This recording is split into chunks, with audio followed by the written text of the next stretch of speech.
Hello everyone, and welcome to Hutch's Garage for episode 25 of my 1954 International Harvester Farmall Super MTA tractor restoration. In this episode, I will install the oil pump, then the oil pan, and finally install the head. Please note that this video footage was made earlier in the year. The next step is to install the oil pump. However, there's one thing we want to put in before we do that, and do not forget this. If you've taken out the drain pipe that comes from the oil filter, now's a good time to do it. So this is the drain pipe. It's 1/8 inch pipe. I'm going to start it. And it drains oil after it's been filtered back into the crankcase. And it's at an odd angle. And the reason I took it out, it's above the level of the deck here on the bottom of the engine block. It could have gotten bent over. So I'm going to use a pipe wrench to snug it down, but I'm putting a punch to keep from deforming it. So we'll just tighten it up a bit. It doesn't have to be very tight.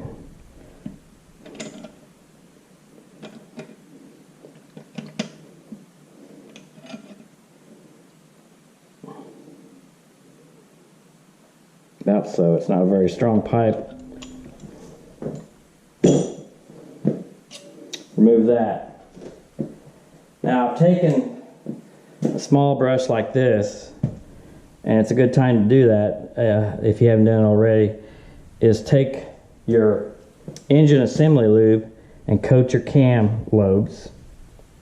Also coat the drive gear off the camshaft and the gear on the oil pump with a brush about like that.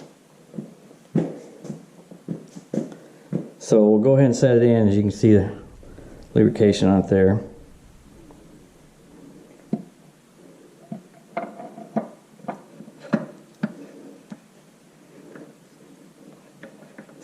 Let me turn the crankshaft back and forth a little bit.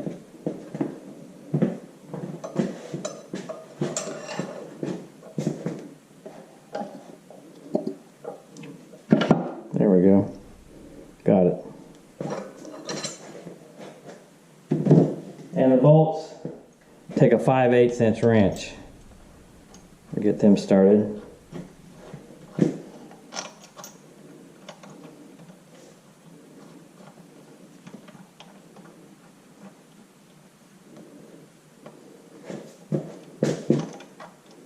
And they're at a slight angle with the pump. Okay, I got it started. And there isn't much room to get, you can't get a socket on this one side.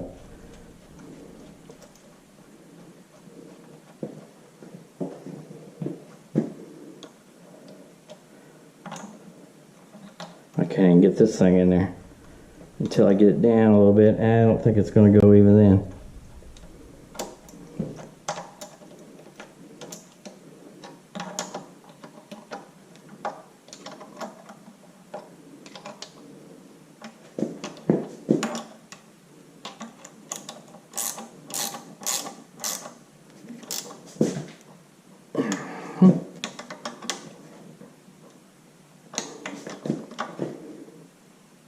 Okay, that's snug down. Next step is the floating oil pickup. And there's the only thing holding on is the cotter key, and this thing floats as the level rises and lowers in here to skim oil off the top, which is supposed to be the cleanest. These two tabs here are the limiting tabs, and it goes on right there. Okay, just like that. And I've got a new cotter key I'm going to put in, and I'll bend this over. So the next step will be preparing the bottom of the block, make sure it's clean, and I'll take these two bolts out here that were here temporary to set the rear main seal.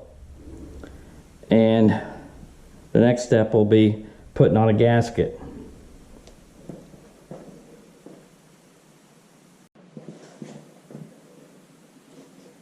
So I'm putting the gasket on now. I've used ultra black Permatex. I've got two studs here to help guide things in. I put a little extra at these joints here. Not a whole lot. Get this one on.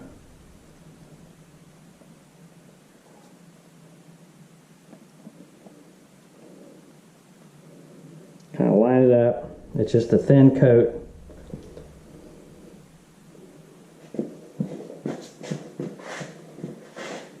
Try to get the holes aligned as best as possible.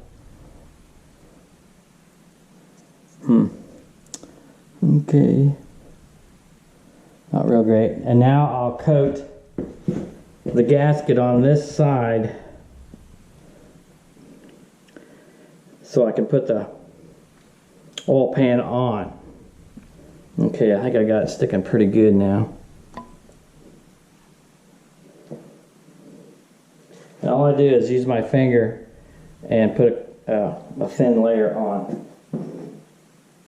Alright, I'm ready to set the oil pan on. I've got the other side of the gasket coated. Make sure these holes are lined up somewhat so I can get these bolts in. This one's a little bit off. May have trouble with that one. Okay, as you can see, I got a clean oil pan. I also coat it with a rag and WD-40 to just kind of keep it from flash rusting.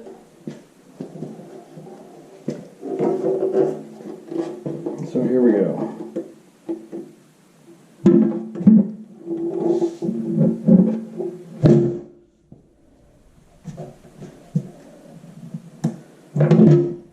This rear stud. There we go. It's down.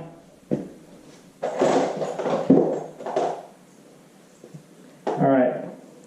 What I'm going to do, there are two longer bolts at the back. The rest of them are about a little over an inch. These are like 1 5/8 inches. Okay. Two longer ones go here. Then there's a washer and nut that go back on this back middle. And the rest of the bolts are this size with lock washers. And I won't show all that. That's a lot of tedious work. So I've got all the bolts in for the oil pan, and I want to mention this. This is a bracket that holds the crankcase breather tube, and I'm not sure exactly which hole it goes in, which oil pan bolt it goes in. I'll put it on later, set it aside. I have to remove the bolt, put this on. The breather pipe goes through that. Another thing I want to mention is the oil pan drain plug. There is a washer that goes on it. This came with the gasket kit that I've got. It goes on right here. So I might as well put that on now. When I put oil in, I don't want oil to leak out. So I'll put that on and then snug this down. So that part's complete. I'll be able to turn the engine over, and the next thing we'll do is put the head on, the valve tappets, and then the rocker arms and push rods and all that sort of stuff. So that'll be next.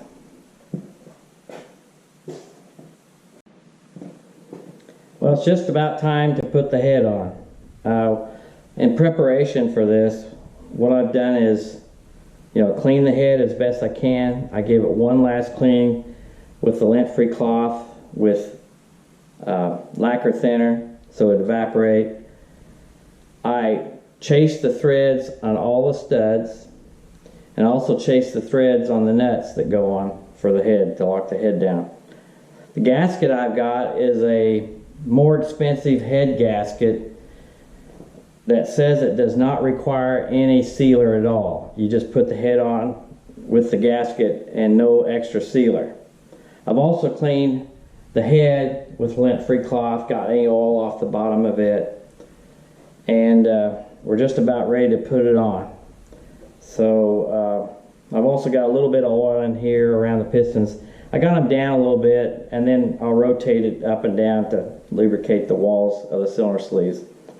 Remember, I had plastic sleeves on here with the nut and the washer to hold the sleeves down when I rotated the engine while I was working on it.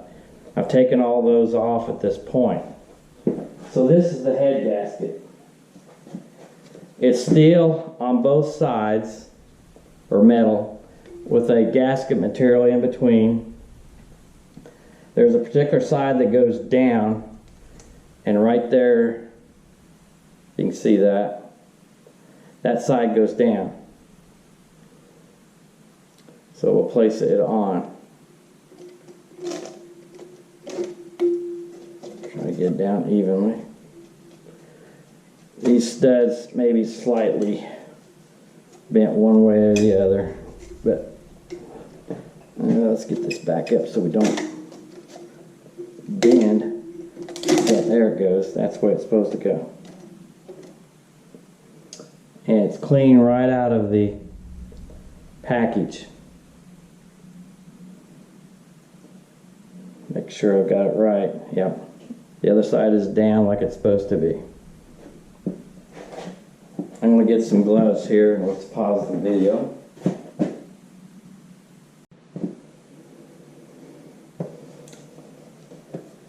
As you've seen before, this is a one-man show.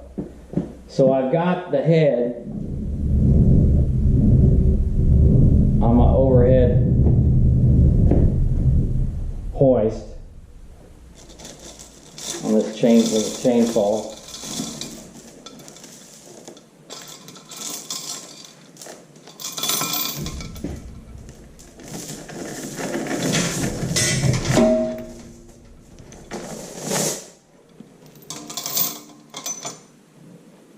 So we'll ease it down. Let's see.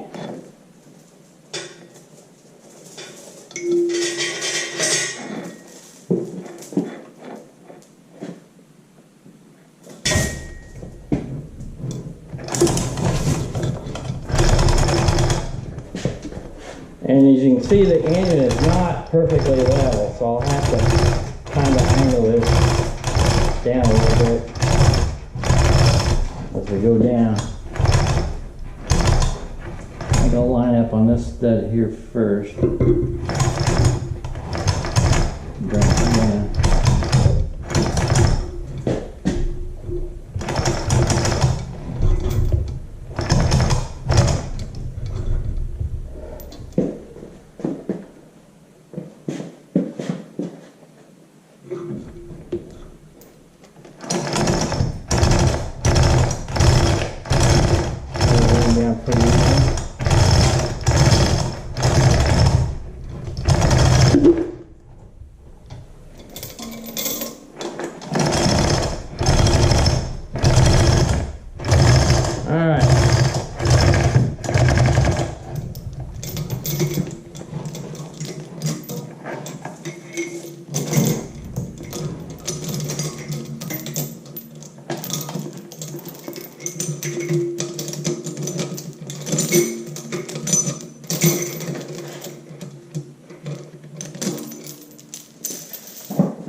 So I'm going to remove these and then we'll get back to putting the nuts on.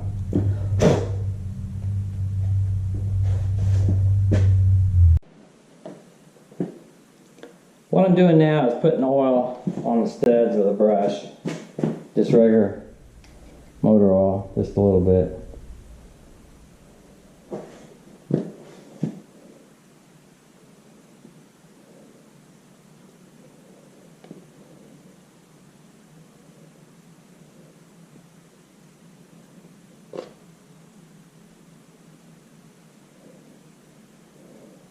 Maybe that was the last one.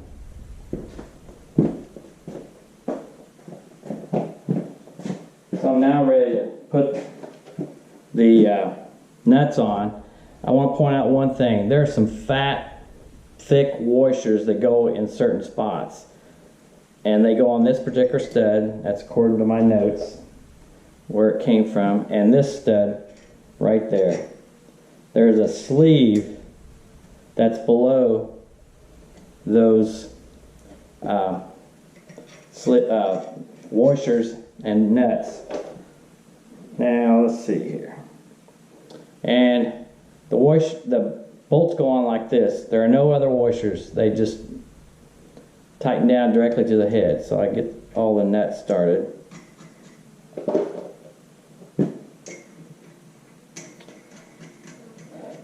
The torque setting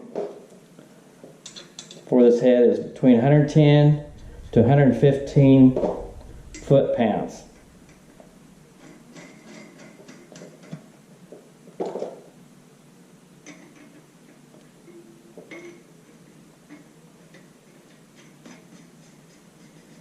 Now I have to worry about these two studs right there. I've got the throttle bracket goes on right here.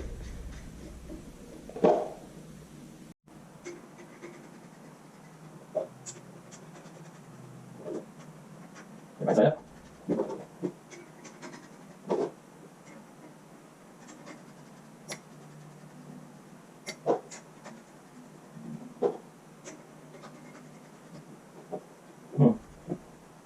For some reason, I'm missing a nut. Alright, so we'll have to go back and find out what's going on here. I need one extra one plus the other one there. Alright, I found the missing nut. It was over where I was cleaning it. Okay, this bracket goes on like this. I found the tractor. When I took it apart, it was on this way, which is backwards. So it goes on, there's a nut back here and a nut here. That's where this starts going on. So this is the throttle control bracket.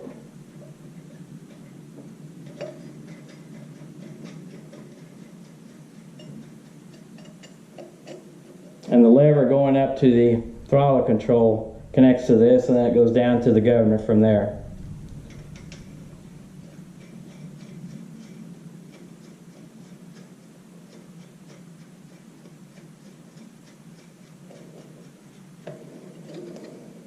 So what I'm going to do is snug these bolts or the nuts down with a ratchet, just using a regular wrench, and I'm going to start like I'm actually going to tighten it down.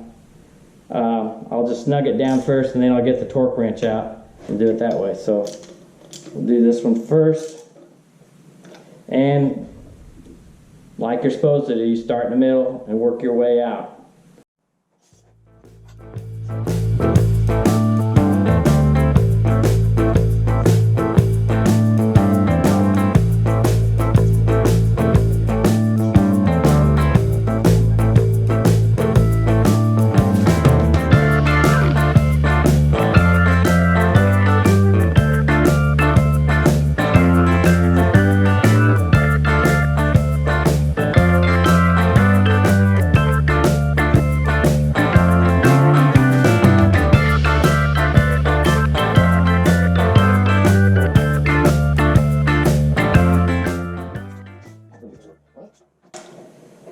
Alright, after this I'll get the torque wrench out and work them up to the final setting.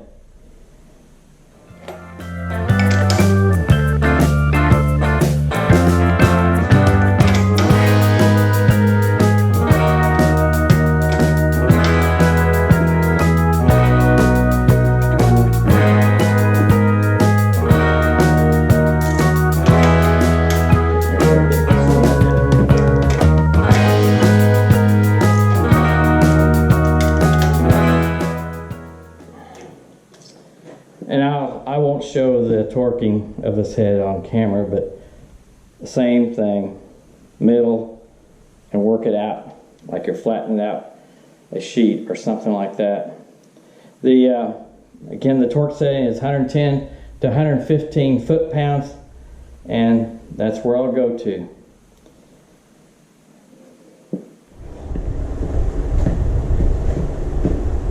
I've completed torquing the head down to 110, 115 foot-pounds, and now it's time to put the valve tappets in. I gave them one last cleaning, and we're going to use this ultra slick by Permatex assembly lube, and we'll just go right down the line.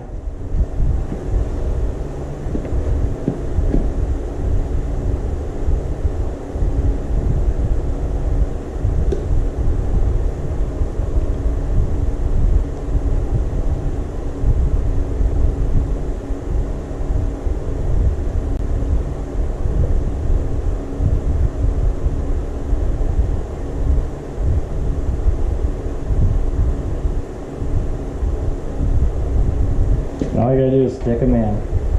You want to keep them in order, same order that they came out.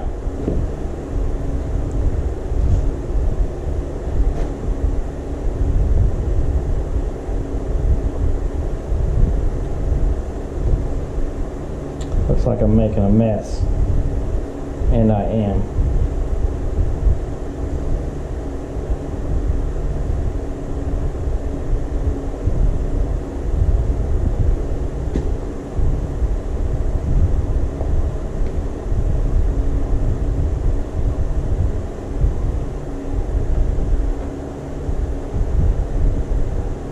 I want to coat this a little bit more at the top.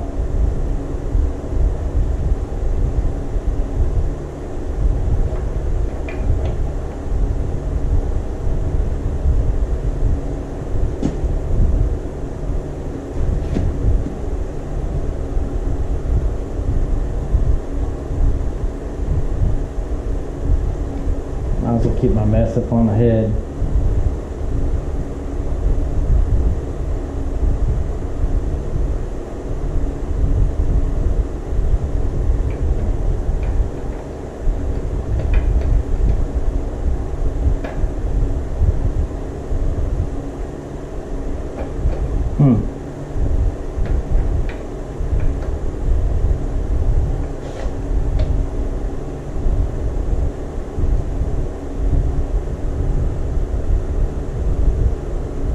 For whatever reason, that one didn't want to go in. I don't know what's going on there.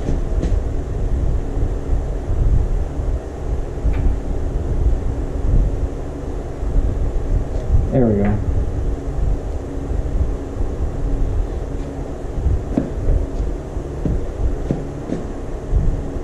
Anyway, that's all you gotta do. And I'll stop here with the video because there's no sense in showing all 8 of them. But that's what I'm doing, is putting these valve tappets in, making sure they're oiled up good. This assembly lube. So there's 4 of them.